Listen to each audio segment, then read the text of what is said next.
Sang-ayon ka ba na ihiwalay ang Mindanao sa Luzon at Visayas? Yan ang tinanong namin sa mga kababayan natin na namasyal sa bagong-bagong Pasig River Esplanade. Alamin natin ang kanilang mga kasagutan. Ikaw ba? Sang-ayon ka ba? Hello, magandang gabi sa buong Pilipinas. Hello Pilipinas, mabuhay! Eto te, dito, tanungin lang kita. Okay ba sa'yo na ihiwalay ang Mindanao sa Luzon at Visayas? Para sa akin hindi. Kasi, bakit natin ihiwalay? Parte ng Pilipinas yan Dapat nga, katulad yung sa China, yung sa Sinatin, dapat anuhin pa nga natin yung bang magkaisa para lalong maganda yung samahan.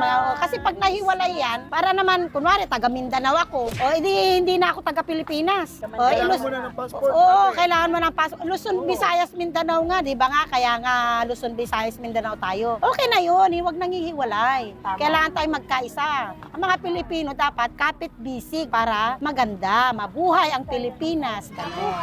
Alright, thank you po sa komento ate. Okay. Taga saan po kayo te? Sampaloc, Maynila, sa Basilio Talipapa Market, nagtitinda kami doon. Bumili kayo doon, ha? Alright, represent. Thank you, te. Ay ate, storboyin lang kita. Kamusta yung pamamasyal mo dito sa Pasig River Esplanade? Okay naman po. Ngayon lang kami pumunta kasama ang aking mga friends. Te, storboyin lang kita. Sang-ayon ka ba na ihiwalay ang Mindanao sa Luzon at Visayas? Hindi. Bakit po? Hindi po kasi Luzon, Visayas, Mindanao hindi na siya magiging tatlong sulok ng bandera pag ng Pilipinas. Wala na yung isang between. At saka hindi naman karapat-dapat na ihiwalay yung Mindanao kasi partes na siya ng Philippines. Ano po sa tingin niyo yung nag-suggest nun? Ano lang sila, parang gusto nilang magsarili. Makasarili sila. Oo. Selfish? Oo, selfish, makasarili sila. At saka matagal na yung issue na yan noong si Marcos pa na matanda issue na yan, di ba? Noong si Ferdinand Marcos Sr. Thank you. Enjoy enjoy the night. Hello, te. Storboyin lang kita. Te, tanungin lang kita. Payag ka ba na ihiwalay ang Mindanao sa Luzon at Visayas? Hindi po kuya Bakit po? Kasi maliit na nga lang siya, tapos ihiwalay mo pa, di ba? Ano na lang matitira? Wala na.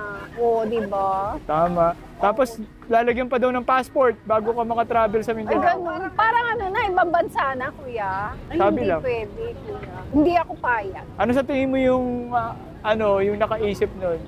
Yung, Desisyon. Basta kuya, hindi po ako papayag. ganun. Gano'n na lang po, kuya. Alright, thank you po. Thank you rin po, kuya. Hello ate, pasensya na sa istorbo. Ate naka-blue, sang-ayon ka po ba na ihiwalay yung Mindanao sa Luzon at Visayas? Hindi po. Ikaw po te. Hindi rin po. Taga saan po ba kayo? Ako pa Mindanao. Ako taga Antipolo. Bakit po ayun nyo? Bakit daw ayaw mo? Di ko alam. Pahig ba kayo noon? May passport pa bago Dami pang makapunta ng... requirements Tama. Passport? O Dapat bago ka hindi. pumunta daw ng Mindanao. Pahig ka? Hindi.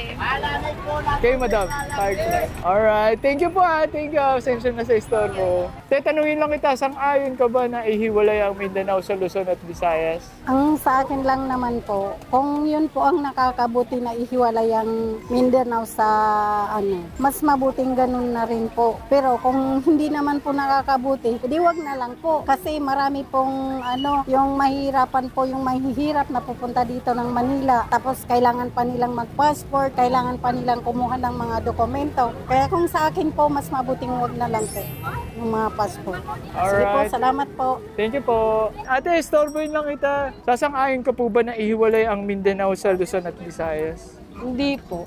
Bakit? Kasi yun na rin po yung naging part ng natin ng bansa natin. Tsaka marami na rin pong mga natutunang pinagisnan. Papayag ka rin po ba na kailangan pa ng passport? Passport bago pumunta ng... Hindi kasi natin yun Bansa pa rin natin, hindi naman yun iba. Alright, thank you po Thank you po sa komento. Sir, kamusta yung dito? Mukhang malakas benta natin Okay naman po. Minsan matumal, minsan mabili. Kesa naman dati, no? Opo. Dati wala talaga eh. Wala talaga. Ngayon, buhay na buhay itong Pasig River. Buhay na kasi may bagong pasyalan na tayo dito. Storboyin lang kita, sang-ayon ka ba na ihiwalay ang Mindanao sa Luzon at Visayas? Hindi. Hindi ako sangayon. Bakit po? Kasi yan ang nakapabuo yung Mindanao talaga sa Pilipinas.